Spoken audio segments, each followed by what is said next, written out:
Do you believe a single woman, casting a single vote, could shake the foundations of American law? This story isn't just history. It's proof that unshakable conviction, paired with quiet defiance, can ignite a revolution. It was a cold, misty morning in Rochester, New York, November 5th, 1872. Voters moved calmly through the fog, heading to the polls for the presidential election. But something unusual happened that day. A small group of women entered the polling place. Leading them was a woman with a sharp gaze, neatly tied hair, and a simple black cloak that seemed to carry the weight of something greater. Her name was Susan B. Anthony. She wasn't there to pass out flyers. She wasn't there to observe. She came to vote. At the time, the idea of a woman voting in America was absurd. The Constitution didn't explicitly forbid it, but state laws, including those in New York, made it virtually impossible. And Susan B. Anthony knew that, but she walked in anyway, signed her name, and cast her vote for the President of the United States. That vote made headlines. Days later, she was arrested. For voting. One woman, one ballot, one pair of handcuffs. But that simple act lit a fire that would burn for generations. Susan B. Anthony wasn't the first to fight for women's rights, but she was the one who took the battle straight into the courtroom. She dared to break the law to prove how broken it really was. Post-Civil War, America was reshaping itself. Freed slaves sought citizenship. Laborers demanded fair treatment.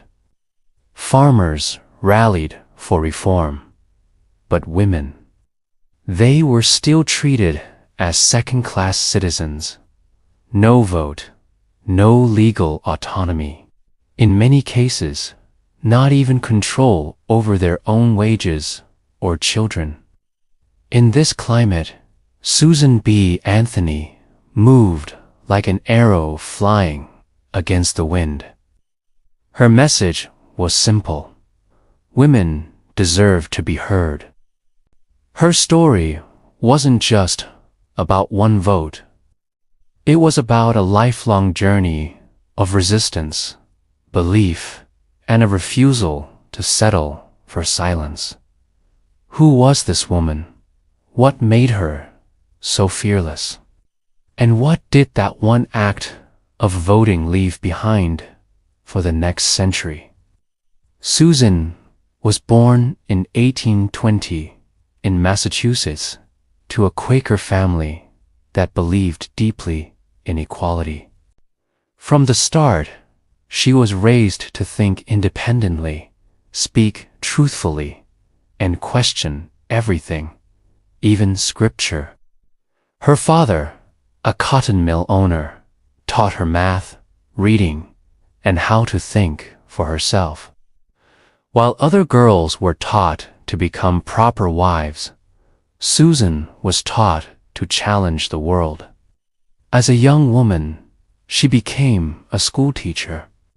That's when she discovered that women earned far less than men for the same work.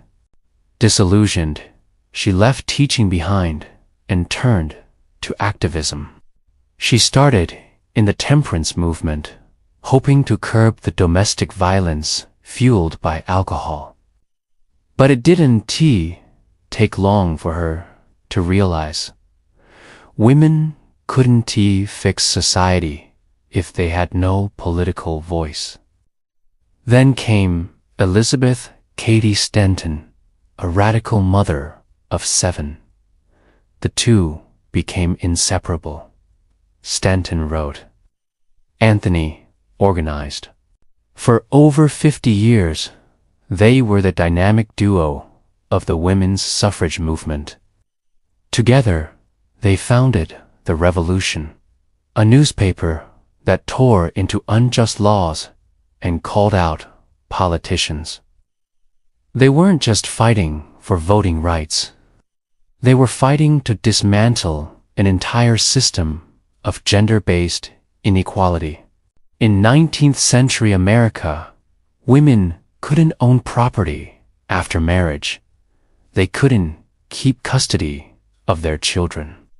They couldn't sign contracts, and they couldn't vote. Anthony and Stanton knew that changing the law was the only way to change women's futures. And to change the law, they had to enter the one room where power lived, the ballot box. After casting her vote in 1872, Susan B. Anthony was arrested and charged with illegally voting in a federal election. In June 1873, her trial took place in Canandaigua, New York, and the entire nation watched. When asked if she had anything to say before sentencing, she stood up. No lawyer, no script, just her voice. I stand before you today, not because I committed a crime, but because I am a woman. I exercised my citizens' right under the Constitution. I voted. That is not a crime. The judge fined her $100, a considerable amount at the time. She refused to pay. I shall never pay $1 of your unjust penalty. And she never did. She was never jailed, never acquitted. Legally suspended between guilt and justice. But in the hearts of millions, she had already won. That courtroom moment was only the beginning. Anthony and Stanton went on to form the National Woman Suffrage Association, NWSA. They held national conventions, wrote to Congress, organized communities, and rallied the press. 5 years after her arrest, in 1878, Anthony submitted a draft of a constitutional amendment to Congress. It would take 42 more years for that amendment to pass. But she never stopped fighting. Susan B. Anthony died in 1906. 14 years later, the 19th Amendment was ratified. Women across America finally had the right to vote. In 1979, her face was printed on the US dollar coin, the first real woman ever honored on American currency. In 2020, a US president issued a posthumous pardon for her conviction.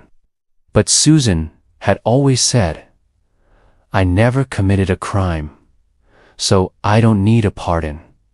Her legacy isn't about a law. It's about courage.